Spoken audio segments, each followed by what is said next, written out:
everyone, let's change it up a bit.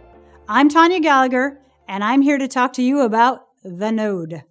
Apache Cassandra is a distributed system made up of these little guys called nodes. Before we get into how they all work together, let's start by talking about an individual node. This little node is a pretty powerful little guy, and by itself, it has a lot to do. A single node runs on a server or in a virtual machine or VM, and it runs a Java virtual machine or JVM, which is a Java process.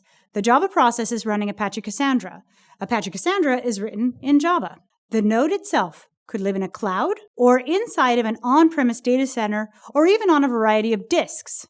It's important to note that we always recommend local storage or even direct attached storage. What we absolutely do not recommend is running it on a SAN. Running on a SAN is bad news and will cause Apache Cassandra to roll over dead and make you want to cry. We don't want to see you cry. As a rule of thumb, if your disk has an Ethernet cable, it's probably the wrong choice for your Apache Cassandra setup. So what does the node do?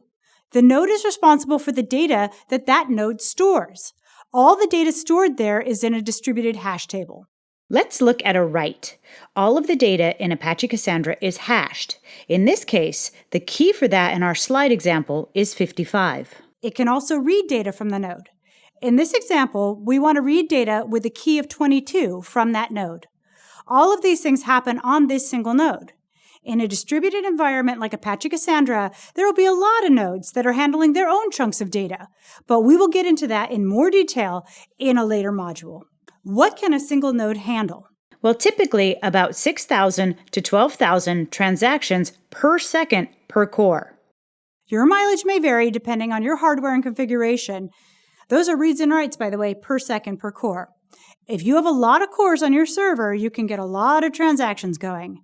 And how much data are we talking about? Well, about 2 to 4 terabytes on SSD or rotational disk. These days, most everyone has SSDs, which is good because SSDs are extremely fast. If you want more than that on a single server, that takes some playing around with your configuration, which is a bit out of scope of this class, but is covered in a different class here on DataStax Academy.